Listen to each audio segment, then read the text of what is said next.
anak kelas 3.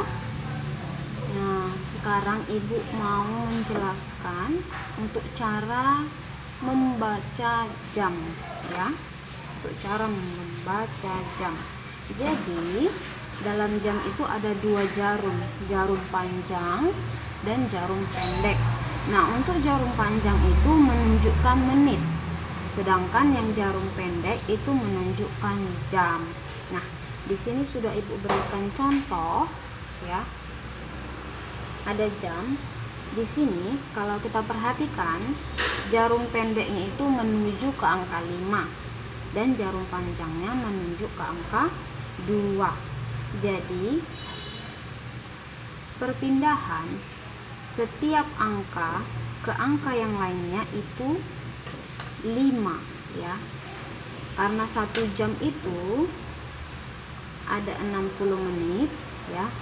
Ada 60 menit, sedangkan dalam jam itu ada 12 angka, jadi 60 per 12 itu 5. Jadi dari angka 12 ke 1 itu 5, ya. Begini 5 juga. Jadi setiap perpindahan dari satu angka ke angka yang lain itu dia bobotnya 5, ya, 5 menit. Jadi kalau dia jarum pendeknya menuju angka 5, berarti kan dia tadi jarum pendek menunjukkan jam, berarti pukul 5 lewat. Nah, kita mau menentukan menitnya, ya, mau menentukan menitnya. Di sini angka menuju ke 2. Kita hitung dari angka 12 berapa perpindahannya?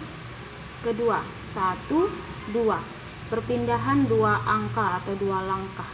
Jadi 5 tambah 5 berarti 10. Jadi ini menunjukkan pukul 5 lewat 10. Nah, ibu mau ganti jarum panjangnya dan jarum pendeknya. Kalau dia jarum pendeknya menuju ke angka 7, lalu jarum panjangnya menuju ke angka 5. Nah, kita mau buat pukul berapakah itu? Nah, ini dia menunjuk pukul 7, ya. Jarum pendeknya menunjuk ke angka 7, berarti pukul 7 lewat. Nah, kita mau menentukan menitnya, dia ke angka 5. Ibu bilang tadi kita mulai dari angka 12, ya.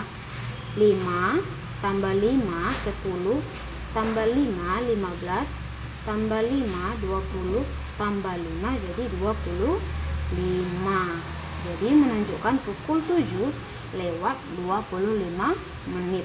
Jadi ingat, kalau untuk menentukan menit kita hitung dari angka 12, ya, angka 12 berapa langkah terus tambah-tambah 5.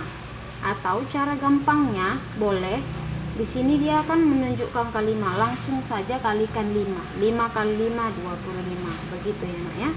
Nah, ibu mau ganti lagi.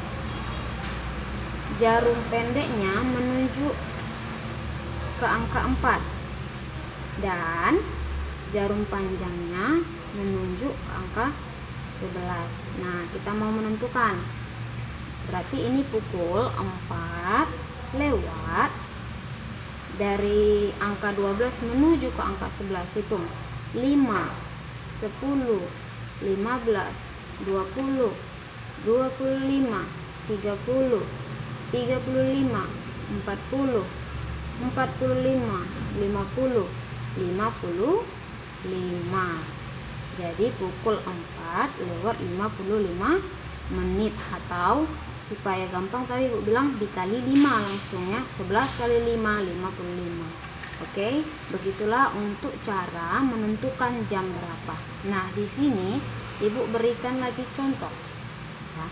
Tentukan letak jarum jam pada waktu. Nah, di sini ditentukan dia pukul berapa. Kita mau membuat dia dalam bentuk jam seperti ini. Nah, langkah pertama kita harus buat jamnya terlebih dahulu. Maka dari itu anak ibu silahkan kalian siapkan uang logam, boleh uang 500 atau 1000 atau 200, dan pensil kalian, ya, Nak, ya.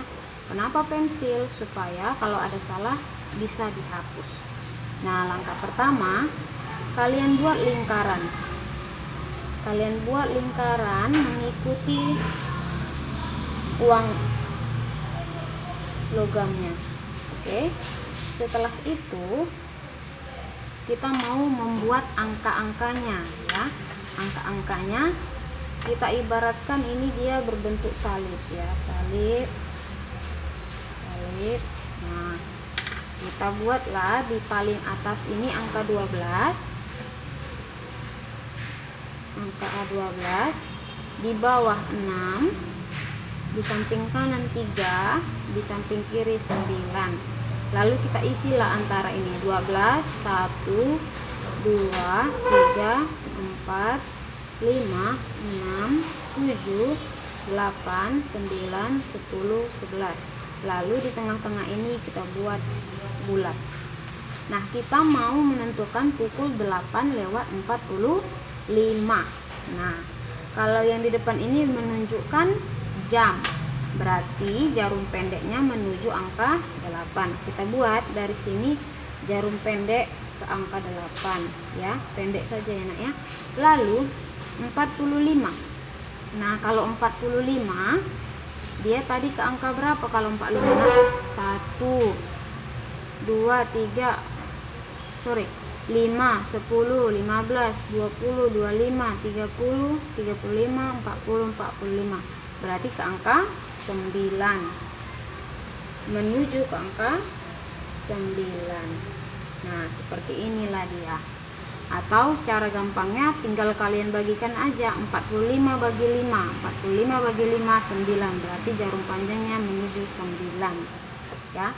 Jadi kalau ada soal seperti ini, kita buat dulu lingkarannya menggunakan uang, lalu kita yang angka bilangan yang di depan ini menunjukkan jarum pendeknya, yang setelah titik 2 itu menunjukkan menitnya. Nah, di sini ibu buat lagi, mau kita buat jam menunjuk pukul 2:20. Nah, seperti tadi ibu bilang, kita buat lingkarannya terlebih dahulu ya. Kita buat lingkaran.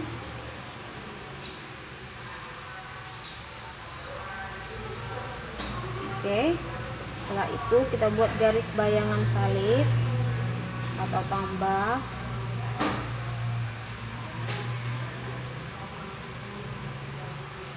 Nah, kita buat angkanya 12, 6, 3, 9, 1, 2, 3, 4, 5, 6, 7, 8, 9, 10, 11.